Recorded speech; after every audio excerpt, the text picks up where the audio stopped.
Very good. I push play. We are mid-April. Thank you so much for downloading the podcast from Italy. It's been a while. Good evening, Ashley. Oh, good evening, Jason, and to the listeners. Better late than never. Yes, it's been 6 or 8 weeks since we did one of these, and there's a little story behind that. But let's set up the podcast first. My name's Jason. That's Ashley across from me. Ciao. Together we own, operate, and live at La Tavola Marche, a little agriturismo in the middle of nowhere in central Italy. Good morning. Good evening, Chicha. Yep, there you Enjoy go. that. We've been doing this for quite a while. It's a little podcast and this little activity. Almost 20 years. Almost next year will be 20. That's crazy. So we do this podcast we started off doing it once a week, and then it kind of got to once a month, and for a while had, it was huge chunk where it was like every 6 months. kind of thing. And about a year or two ago, we became part of Sentire Media. It's just like a podcast group kind of thing. Anyway, the person we deal with there suggested a couple months ago, hey, a lot of podcasts do a video portion to their podcast and just put it up online in addition to the audio as well. And it's true. People and the numbers go up. The numbers go up. People seem to like it, and it is true. I was like, I know it's true. I was the one having the conversation, and I was like, God damn it, I know it's true. So we agreed with him, and then got scared and decided not to do a podcast for 2 months. No, not got scared, but the thing I love about doing this, the thing I like about doing the podcast is we can just sit here and do it. You don't have to. You could do it at first. Take a shower. You don't have to look into You don't a have camera. to put on you a don't bra. have to set anything up. It's 2 old school microphones plugged into a digital recorder and on a little SD card. It takes 15 minutes to kind of put it together, and it's not a big deal.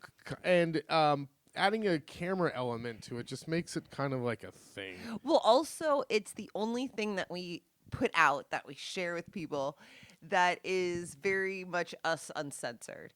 And other things are, the More photos curated. and curated, and the table is set, and the scene is, the lights and the music is chosen.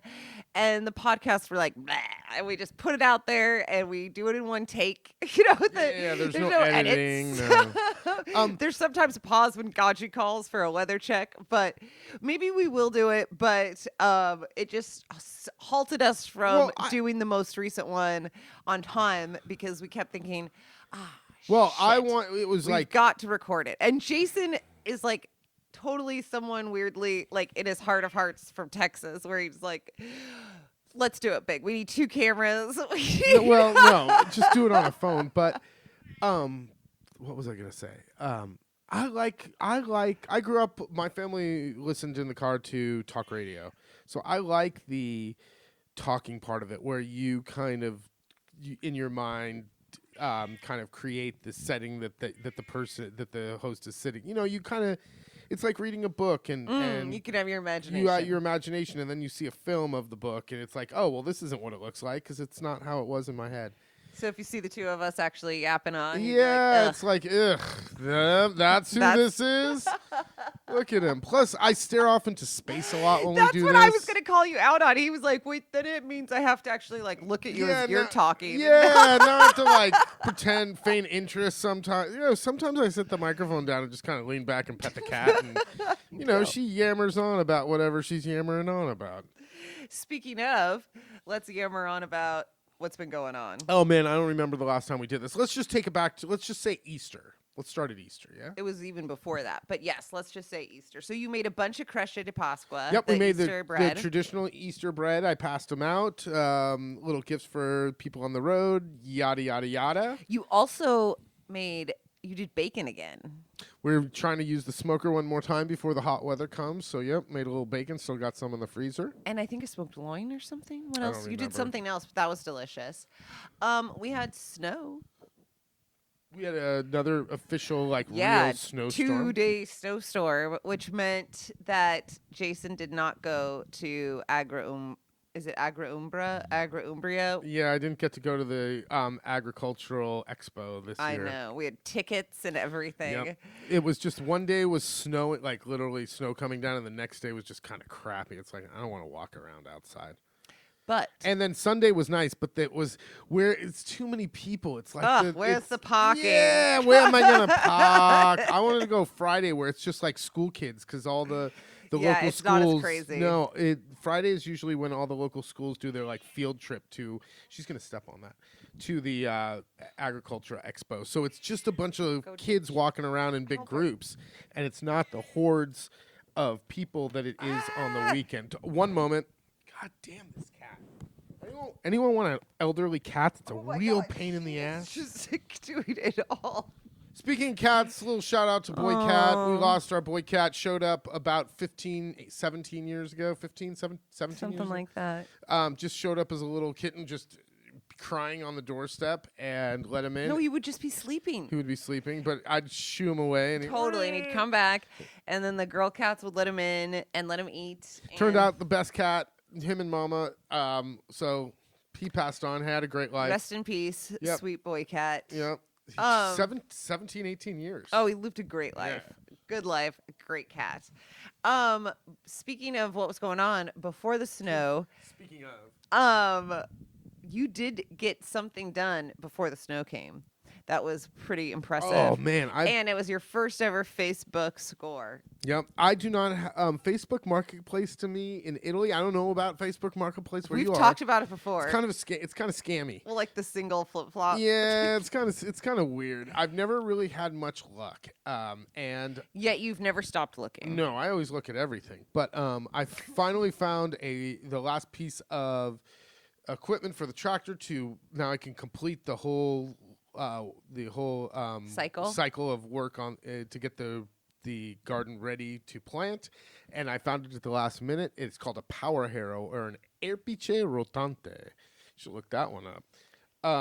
It's awesome. I love it. It's It's perfect. It's rusted. It leaks oil all over the place. What? Yeah. Yeah, that one does. In 2 different spots, and I got to use my dump truck to pick it up, and it was great. But explain what it does. It's instead of a normal rototiller, which tills with the tines moving forward, right? The tines are vertical and spin, so it's less. It's less. Not invasive is the wrong word. It's better for the soil, in some way, than I'm told. But you also haven't explained still what it does is in like the last pass. So it takes from after we did either plow it or till it in the autumn, let it sit all winter long and kind of do its thing, and then you come by in the spring with this, and it really in one pass will, the first, let's say 18, 20 centimeters. So the first 12 inches or so, it will till up. And it doesn't disturb the soil and like kill all the good stuff going in. And we really need this kind of style because we have such clay huge. Yeah, this is better because it also doesn't leave like this. When you use the regular tiller, it'll leave this like hard pan where it tilled, and this doesn't do that in the way it moves. Very nice. It smoothed everything out. It was great. You were very proud. You were a very proud boy. Yep. So now I have a bunch of. That's now another I get to, time that you've used the tractor and not broken anything. That is true. Nothing was. Nope. No, I broke a like a safety bolt one, but that happens. I hit a rock. I don't know if we ever told you guys, but over the winter he barely touched the fence and broke the door. The tractor. So these tractor doors are just kind of like a tubular aluminum frame with the glass in it. So, they're strong in some sense, but if you hit them right, they just kind of. Well, also it's not great to be doing the tractor with the door open. Yeah, I need air. I don't like doors on the tractor, to be quite honest. Just take them off. I know. I should have taken. Well, it's off now. You fixed the glitch. I fixed the glitch. Speaking of Facebook Marketplace, I tried to dabble in it myself and went furniture shopping with Rosanna on at like an estate sale, an Italian estate sale, and it was so funny. Now I don't know. Did I talk about that before? Well, we went to go look at this furniture, and I thought she'd be great to come with me. She's from Chieti Castello, up and over the hill from us into Umbria, and thought it'd be a nice, like, drive, I don't know, Kyakare chat. And the night before, Jason saw Rosanna and was over at their house to do something, drop something off, whatever. And she was like, why does Ashley want me to go with her tomorrow? And he was like, I don't know. You're not holding your Oh, mic. sorry. I was like, I don't know. She just wants you to, I don't know, for company to have another opinion. Like Rosanna she knows more about like this old furniture than we don't know anything about it. Like, why was she suspicious? Or I don't know. I don't know. So anyway, and she was great when we went and did the furniture. She was so funny because she had just talked to her nephew who had bought some pieces, and so she knew. She was like, oh, I'm all warmed up on the market price right now. Well, because here's something we didn't know. The market for antique furniture in Italy has fallen off. Supposedly the new we know this. New generation doesn't care about furniture at all. No one wants it. It's heavy, beautiful, old, hundreds of years old furniture. So well, no, there is still a market for hundreds of year old furniture. You're right. This is more like the 80-year-old furniture. Yes, exactly. And no one wants this. Exactly. Still handmade. Still can be very beautiful. Sometimes a little out of style, sometimes not. But yeah, not much market price for it. So if you're coming to Italy and you know a way to ship all this stuff home, you can. So anyway, I go and we walk around the house. I didn't understand how any of this worked. It was definitely not the way an estate sale in America works, where you walk through the house and things have pricing, or maybe there's a list in each room of what things are. This was, she said, I'll point the things out. She had taken some pictures and had a little like flip chart for herself. And she had went and got things appraised. And then we walk through the house. Then I tell her the things I like. Then we sit back down, go over the pricing. And then I'm supposed to give her an offer. And I was like, what?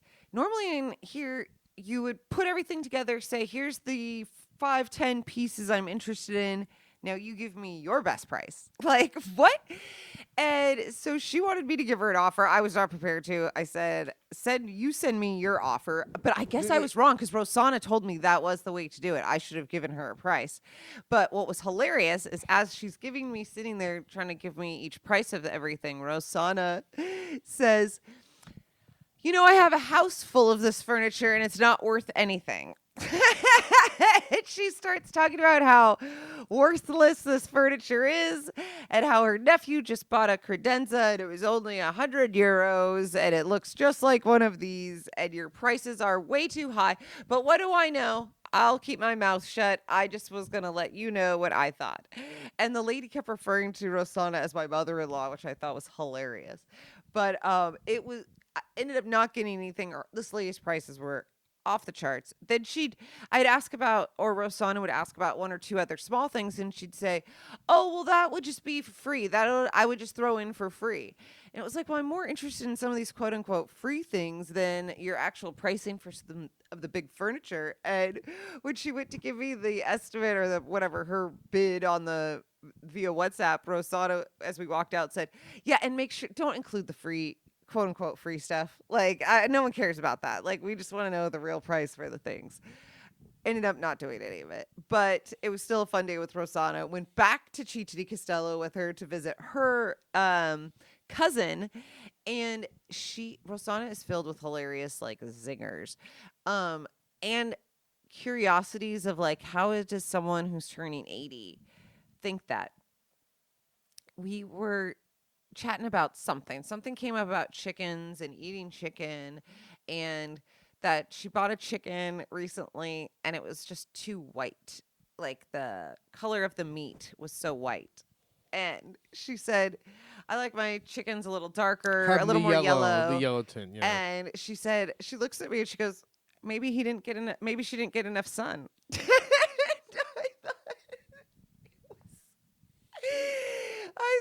I don't Waka know. waka. Okay, if she wasn't joking, then she's retarded. But it was so hilarious, I thought, and she started cracking up too. But I didn't want to say like, "Oh my God, do you really want to know what they do to those chickens to make it white?" But I told her how in America, the whiter the better for that stuff. Don't you think that sometimes, like, I didn't know growing up that, you know, Chickens are yellow when you kill yeah, them? Yeah, they're not white. no. Or its skin is yellow. They are white after you dunk them in chlorine or whatever the hell they dunk them in. Yeah, exactly. She also was giving me a hard time since we want to throw her a birthday party, and Oh my God, this saga. So we talked about this. It's her 80th. Did we? It's Rosanna's 80th birthday. We want to throw her a birthday party, like a real party at a restaurant with all her friends and family, whoever she with wants to invite. tablecloths and everything. Yeah, like and a cake and flowers, the whole thing. Anyway, Ashley talked about it a little bit, but now she's getting weird with the guest list in the sense of, well, here's my nephew, and it's like, yeah, is he on the list? Well, he is, but his wife isn't because it's just too No, many it was the people. two kids. Yeah, It's exactly. like, well, they're a family of 4, yeah. So you didn't invite the like The adult kids? children who live with them? No, because it's too many. It's just it gets too much. So And then, I email the nephew and was like, please know the date for and the kids, quote unquote kids in their early 20s, they're invited. And of course they wanted to come. It's their aunt. Like, it's so funny. It's like, what are you? So It's like this is their grandma is dead. So her sister. So this is like a, kind of their their grandma. So I thought this was going to go the other way. I thought we were going to tell her, and she'd be like, "Okay, here's 140 people that I would like to invite." Meanwhile, it's the exact opposite. It's like I've got 12. No, she's got like 40. But then when I was driving around with her in Chichi Castello and we were stopping off with some friends, I was like, oh, are they on the list? No, because then we'd have to invite again. The kids are so and so, and it was It's like, yeah, but we these get you it. just told me how this person's been part of your life forever and always there with your family through thick and thin, but not good enough for the guest list. So she also told me basically the loose translation was, "Who the hell do you think you are trying to throw me a birthday party?" And I was like, "What?" And then she said, "You could throw it, but you can't pay for it." And it was like, I don't even know what that means. Then she said we could do it, but at the Hunter's Hideaway. And I said, that's a place for Gaji. I think we already told this story. Oh, okay. But it was hilarious. So I didn't realize that throwing a birthday party, trying to do something nice, was going to be it's a kind thing. of a to-do. It'll be a thing for sure. Oh, and then she would explain why all these people weren't invited because they never invite. Maybe she gets invited to the pizzeria, but never to the house. Ooh. And zing. So we are in full blown spring mode right now. Oh, yeah. We're ahead of schedule. The garden, all the rows are in. The corn, we have corn, we have onions, we have potatoes planted, we have artichokes planted, and once the garden dries out a little bit, we will start adding in the the zucchini, and the tomatoes, and the peppers, and all that kind of stuff. What else? Right now the grass is just growing like crazy, and all the flowers are blue, or all the trees are blooming. It's absolutely gorgeous. The smell is of sweet pollen, allergy causing pollen in the air is beautiful. The apple tree has beautiful white and purple flowers going on in the front wait, did you yard. say what's in the ground? Yeah. Oh, okay. I didn't. I was spaced out. But that's pretty much it. May 14th is the first guest, so we are under 30 days and in crunch time and trying to get the outside set and then move into the house to set up all the rooms because there's a couple of scuffs here and a new soap dispenser there and a shower curtain or something, but the rooms for the most part just need a deep, the deep cleaning where you take everything out of all the rooms and put it all back in. But that's closer to when people come. Mm-hmm. With all of the just horrible everything in the news, I thought there is one kind of fun. Well, hopefully it's fun and not a horrible story when we find out the ending of it. But recently, it was at the end of March, and this is still an ongoing investigation, but there a 12-ton shipment of Formula One themed Kit Kats I were saw stolen. this. And they remain stolen, and the truck has not been recovered. The robbery involved over 400,000 bars. They did a special edition Kit Kat in the shape of a Formula One Ferrari, right? This is going to be a movie. The heist. The truck was intercepted after leaving the Nestle factory in Italy, with the driver later found safe. The truck and its cargo have not been found, with rumors of recovery on social media. Nestle's working with authorities, and a stolen Kit Kat tracker was created for consumers to check if their bars are from the stolen batch. Keep your eyes peeled. Keep your eyes peeled. It's like the new next Wonka bar. Oh my gosh. So that's the crime in Italy. Do you think they thought they were stealing something else, and it's like, oh, we got all these crappy Kit Kat bars? I don't know. Or some rich person somewhere was like, get me all. Why would you have to steal them? I don't know. Resell them on the black market. I like the one that happened in Zurich a few years ago, where they robbed the plane of jewels on the and tarmac, no one knew. and no one knew. And no one got hurt. No. I love those. Ocean's those 11 capers. style. All right. Anything All right. else? It's late evening, and I'm starting to power down. So we're going to power off the podcast, and we'll come back to you guys at the end of the month. So Maybe. you say. Maybe. With a video, sure. With a video. With a video. Leave your comments. All right. Thanks so much for listening. You know where to find us, latavolamarche.com, LATAVOLAMARCHE. And until next time, ciao, ciao.